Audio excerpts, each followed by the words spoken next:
প্রিয় দর্শক, বাংলাদেশ প্রতিদিনের ডিজিটালে আপনাদের স্বাগতম। আমি এই মুহূর্তে আছি কুড়িগ্রামের ফুলবাড়ি উপজেলার খলিশিকাটল সীমান্তের আন্তর্জাতিক পিলার 934-এর 1S-এর কাছে। এই সীমান্তের বিপরীতে ভারতের পশ্চিমবঙ্গের কুচবিহার জেলার বসকোটাল সীমান্ত। তো আপনারা নিশ্চয় অবগত আছেন যে পশ্চিমবঙ্গের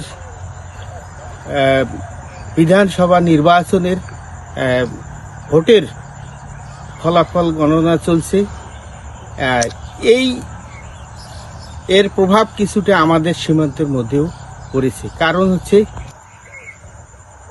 এই ভোটের এই প্রভাবেই এই সীমান্ত এলাকার মানুষের মধ্যে কিছুটা অস্বস্তি বা একটা আশঙ্কার জায়গা তৈরি হয়েছে। কারণ হচ্ছে যে বিগত কয়েকটি নির্বাচনের পরে দেখা গেছে যে সহিংস ঘটনা ঘটেছে। এর মধ্যে সংঘর্ষ, বাড়িঘরে অগ্নিসংযোগ এবং মারামারি কাটাকাটির মতো ঘটনা ঘটেছে। কিন্তু আজকের এই নির্বাচনী ফলাফলে এখন পর্যন্ত কোনো কিছু না ঘটলেও সময় গড়িয়ে যেতে যেতে কি ঘটবে এটা নিয়ে আশঙ্কা করছেন সীমান্তবাসী। তারা জানিয়েছেন যে বিগত কয়েকটি বছর এই পশ্চিমবঙ্গের ক্ষমতায় ছিল মমতা বন্দ্যোপাধ্যায়। তার আমলে সীমান্তের মানুষ শান্তিপূর্ণ সহাবস্থান করেছেন, শান্তিপূর্ণভাবে তাদের ক্ষেত খামার, পশুপালন এবং অন্যান্য কাজকর্ম করেছেন, তাতে কোনো অসুবিধা ঘটেনি। কিন্তু এই ক্ষমতার পট পরিবর্তনের ফলে সীমান্তের ওই সরকারের সীমান্ত নিয়ে কি পরিকল্পনা আছে বা সীমান্তের মানুষরা কিভাবে তাদের নিত্যদিনের কর্ম পরিকল্পনা বা কাজকর্ম করবে, এটার উপর সরকার কতটুকু নিয়ন্ত্রণ করবে, এরই উপর নির্ভর করছে এই সীমান্ত এলাকার মানুষের আশঙ্কার কথা। তাই এই বিষয়ে আমি সীমান্তের মানুষের সাথে কথা বলেছি, তারা তাদের প্রতিক্রিয়া জানিয়েছেন। এখন আমরা তাদের মুখেই শুনব এই কথা। পদ্মা সেতু, মেট্রো রেল এবং এলিভেটেড এক্সপ্রেসওয়ে নির্মাণের গর্বিত অংশীদার বসুন্ধরা সিমেন্ট। যে বর্তমানে ভোট রানিং চলেছে বা হিসেবেও চলেছে, এতে কোনো উত্তেজনা দেখা যায় নাই এবং দেখা যায় এরপরে যে কী হবে তা বলা যায় না। পরবর্তীতে বোঝা যাবে যে যেভাবে ইলেকশনটা হলো তাতে শতকরা 90% বাংলাদেশে আসতে পারে এমন মৌসুম। যেভাবে ইলেকশনটা হলো, মন গড়ানো ইলেকশন, তাতে দেখুন ভারতের মুসলমানের সমস্যা আছে এবং কেউ বাংলাদেশেও পাঠাতে পারে। এই পর্যন্ত আমরা বক্তব্য শেষ। সীমান্তবাসী, আমরা সীমান্ত বসবাস করি। তো গত বিধানসভায়, ভারতের বিধানসভায় যে নির্বাচন হচ্ছে, তা এখন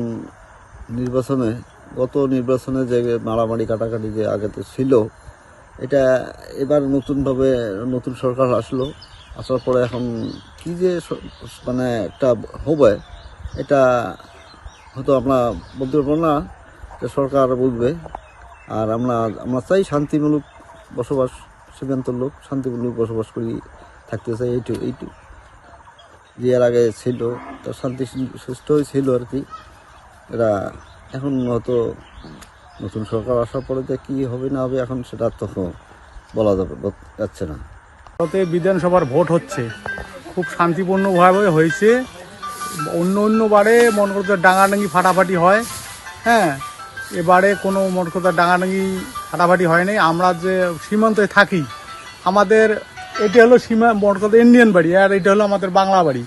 হ্যাঁ, আমাদের এখানে মোট কথা অন্য বছরে আতঙ্কে থাকি, এবারে কোনো আতঙ্ক নাই। হ্যাঁ, আমরা খুব শান্তিপূর্ণভাবে আছি।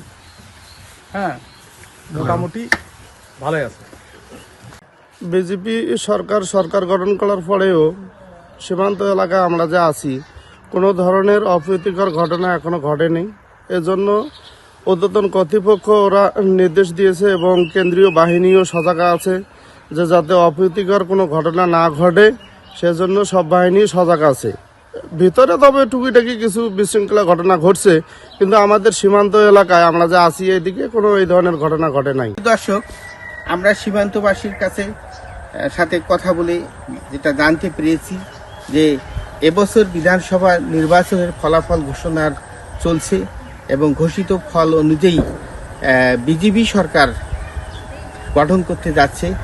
এর প্রেক্ষিতে সীমান্তে যে প্রতি বছর নানা রকম অপ্রীতিকর ঘটনা ঘটে এবং একটা সহিংস অবস্থা দেখা দেয়, এর প্রেক্ষিতে ভীত সন্ত্রস্ত সীমান্ত ভারতীয় সীমান্তবাসী কমান্ডিং অফিসার লেফটেন্যান্ট কর্নেল মেহেদি ইমামের সাথে কথা বলেছি। তিনি জানিয়েছেন সীমান্তে স্থিতিশীলতা রক্ষার জন্য এখানে পর্যাপ্ত টহলের ব্যবস্থা আছে। তাছাড়াও গোয়েন্দারা এখানকার তথ্য সরবরাহ করছে যাতে এখানে কোনো সীমান্তে অস্থিতিশীল পরিস্থিতির উদ্ভব না ঘটে। এই ছিল কুড়িগ্রামের বালারহাট খলিশাকোটাল সীমান্তের সর্বশেষ অবস্থা। আমিনুল ইসলাম, বাংলাদেশ প্রতিদিন, ফুলবাড়ি, কুড়িগ্রাম।